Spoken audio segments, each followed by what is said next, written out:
Training and development are crucial parts of any successful business, as they ensure employees perform well in their roles, stay motivated, and are as productive as possible for the business. This makes training and development beneficial for both the employee and employer. There are several strategies an organisation can use to train and develop their employees. Next, we're going to go through each strategy with examples from Sainsbury's. The first strategy is informal training, also known as on-the-job training. This type of training takes place in the workplace and is often delivered by an experienced colleague or, at larger organisations, a dedicated trainer whose job is to train new and existing employees. On-the-job training can involve shadowing another employee to see how they perform a specific task or role. It can also be working on a new project or being mentored by a more senior member of staff.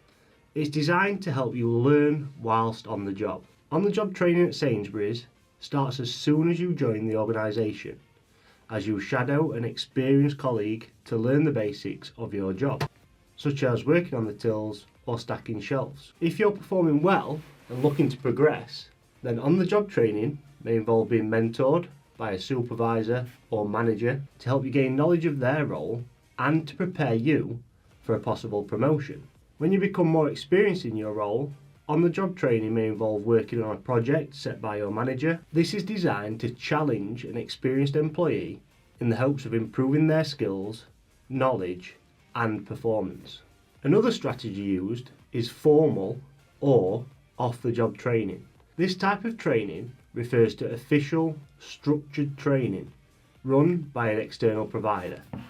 It often leads to a qualification or industry recognised award. An apprenticeship is an example of this type of course. The content is delivered at a college or university that's not part of the organisation you work for. E-learning courses or attending a conference are also common ways of off-the-job training and can be effective ways of upskilling employees. Sainsbury's offers level 2 to level 7 apprenticeships in a variety of their key business areas, such as retail, banking, logistics, and digital. By doing an apprenticeship with an external provider in retail, the employee is gaining a better understanding of the industry and the impact their role at Sainsbury's has. This in turn makes them more engaged with their work and more productive employees.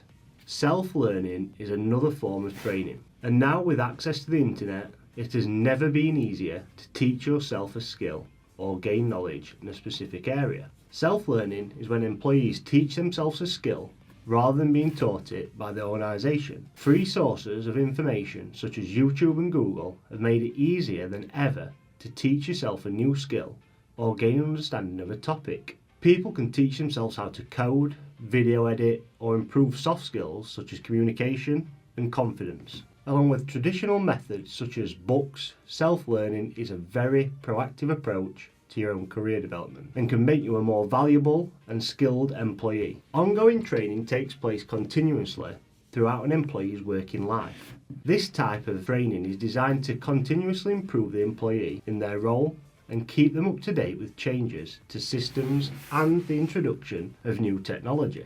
It can be used to develop new skills or refresh old ones. Sainsbury's employees have ongoing training to keep them safe in areas such as fire safety training and health and safety training. They also have refresher training to keep them up to date with till operations and new ways of working.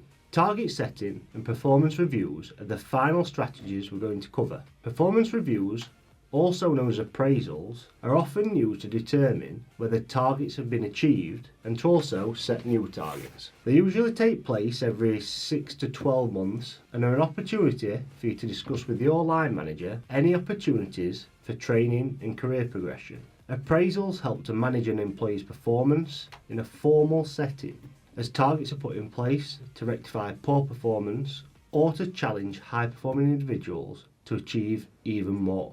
Sainsbury's uses appraisals and target setting to both improve poor performance and challenge high performers. For example, employees are targeted with a number of items they must scan per minute on the tills. If an employee is not hitting this target, then during their appraisal, they can be set a formal target to improve their scan rate by 10% or to achieve a specific number per minute. This target, along with some supportive measures and training, can be monitored to track whether the individual is improving. If the employee has improved by their next appraisal, this target can be set as achieved and new targets set.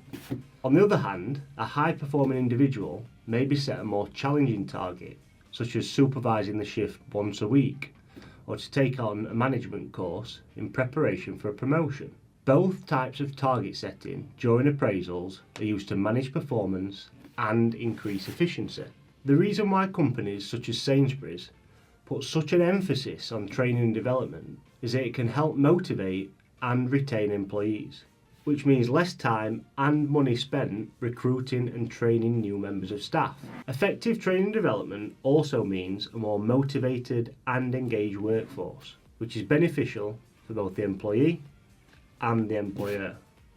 Thanks for watching the video to the end, and if you now know a little bit more about training and development, don't forget to like the video and hit the subscribe button for more weekly business videos.